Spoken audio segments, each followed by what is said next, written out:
ليلة القدر خير من ألف شهر. السلام عليكم ورحمة الله وبركاته. بسم الله الرحمن الرحيم. الحمد لله والصلاة والسلام على رسول الله وعلى آله وأصحابه أجمعين. My brothers and sisters, this beautiful month of Ramadan, Allah Almighty wants us to do as much as we can and to push ourselves. How much of Quran did you read today? That's a question. How much extra prayer did you fulfill today? What did you do in terms of adhkar and the remembrance of Allah today? What extra acts of worship have you done? Did you give a charity today, even if it means a little bit? Did you visit a sick person or pray for them or call them or message them to find out how they're doing and to try and boost the way they felt? Did you call someone who might have lost a loved one and express your condolences and sympathies and perhaps say a dua for them? All of these are acts of worship that are taken seriously in Islam. And the month of Ramadan comes by in order for us to get closer to Allah in the form of taqwa. Taqwa meaning the consciousness of Allah subhanahu wa ta'ala. Now, part of it is to polish ourselves by engaging in as much extra acts of worship as we can. So it's not just the 5 daily prayers. May Allah strengthen myself and all of you. It's not just the abstaining from food and drink. Together with that, we all know that when you have engaged in backbiting or abusing someone with your mouth or swearing them while you're fasting, the reward of that fast is minimized and even nullified in some cases. That would never be the case unless there is a great importance attached to developing yourself and correcting your tongue. And this is why let's cut out bad words. Let's cut out swear words. Many young people, and even the old, at our workplaces, with our friends, we swear and we don't even realize. Nowadays, people say it's no longer a swear word. Come on. That word will remain a swear word even if society does not consider it a swear word. You can take it out of your vocabulary and you can use another word perhaps. Even if it's just for laughter or banter, it's not necessary to utter words that are displeasing to Allah or that are low. They are not befitting a believer who's going to meet with Allah. Because the Prophet Muhammad, peace be upon him, says, whoever believes in Allah and the day of reckoning, the last day, they believe they're going to go back and give accounts to Allah Almighty, should only utter that which is good or remain silent. So my brothers and sisters, if you and I are not going to be bothered about how we say things and what we say, and we're not going to be conscious of the words that come out of our mouths, then how could we be different from anyone else in terms of being believers? Let's try and make an effort. This Ramadan will be a Ramadan with a difference. There are a few days remaining. And even if we were to listen to this after Ramadan, still we should develop ourselves now because we don't know if we're going to witness another Ramadan. What is it that requires development? Well, I tell you. Number one, we need to ask ourselves regarding our connection with the Quran, regarding learning the meanings of the words of the Quran, regarding learning about the Sunnah of the Prophet Muhammad, peace be upon him. We need to respond to those who are coming up with things against Islam, against the Prophet Muhammad, peace be upon him, that are not true or taken out of context or fabricated completely. Many people don't know because they haven't taken the time through the years to study, to look into, and to check. I've had people who tell me, well, I'm doubting this element. There was no need to doubt it if you had knowledge, because doubts are only created with ignorance. With knowledge, you won't doubt. So therefore, have you made an effort to learn?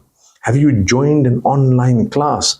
Have you tried, be it online, or even if it is in person? Have you made an effort to do something of that nature? If not, here is the time. Similarly, the adhkar, take a moment to repeat words of praise of your Lord. Subhanallah, Alhamdulillah, La ilaha illallah, Allahu Akbar.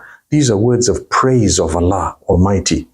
Glory be to you. Praise be to you. You are the greatest. There is no might, no power except that of yours, and so on. Lovely words. Learn to repeat them. They will help polish you. They will make you conscious of what you say. Become a person who says lovely words, beautiful, empowering words to others. As you meet someone, you smile, you greet them, and so on. This is the teaching of Islam. Like I said, Islam teaches us to worship Allah alone. And then it tells us to develop ourselves in a way that we fulfill the rights of others. One of them is, for me, to develop and improve my character, my conduct, and to become a person who's much better than I was. So my brothers and sisters, Allah Almighty's favor upon us is tremendous. He has given us something beautiful, holistic deen. The month of Ramadan comes and Allah expects us to have improved. Allah expects us to enjoy the prayer after Ramadan, because in Ramadan we took it seriously and we increased so much in the month of Ramadan. Now after Ramadan, I'm finding it so easy to fulfill these 5 prayers. I'm finding it so easy to control my temper, because in Ramadan, I controlled it so well. I was hungry, it was hot, there were so many things going wrong, but I kept myself and I controlled my temper. Here I am out of Ramadan, beautifully I can manage. And that's why the hadith says, when in Ramadan someone swears you look back at them and say, Inni sa'im, I am fasting. That's it, I'm fasting, which means don't come and try this with me. At the moment I'm fasting, and even when I'm not fasting, the fact that now I learned how to deal with this type of behavior will make it much easier for me to deal with it even outside of Ramadan. So if you look at the benefits of this beautiful month, it's tremendous. We become people who are connected to the right things. Then we have certain things in our lives we know we have to get done for the sake of Allah. Perhaps in my dress code, I need to improve X, Y, Z. I need to make sure I get to this level. Let's be strong. Ramadan is a season where good things begin. Start it now and don't give it up. You know what you need to do. Today, we make a decision and we say, oh Allah, I have not been doing this, like I gave an example of a dress code, perhaps, male and female. I've been dressing in this particular way. I'm supposed to be doing this. From today, I'm going to do this and I'm not going to give it up. There we go. And I'm doing it for your sake. I'm going to make my clothing in a way that is modest and acceptable in your eyes. So when I meet you, I know that you will be pleased with me. If Allah subhanahu wa ta'ala knew that this was so simple to do, He would not have kept such a great reward in adopting His instruction. And that's why whenever you find something really difficult to do that you have to do and you do it, you're rewarded more than a person who found it relatively easy because of your situation. Say, for example, you're living in an environment where it is very difficult to do certain things that you need to do. Very difficult to do certain things that you need to do because of the environment, and you do those things against all odds. You would be rewarded more than a person who lives in an environment where that particular thing is very easy to be done. Because number one, you're rewarded for what you've done. Number two, you're rewarded for the patience that you bore, and you're rewarded for the strength that you developed in order to do the right thing that was not easy against all odds. So there's a double, triple, quadruple reward for you. So therefore, take these in your stride. Allah Almighty knows what's best for us. Really, He wants us to develop ourselves.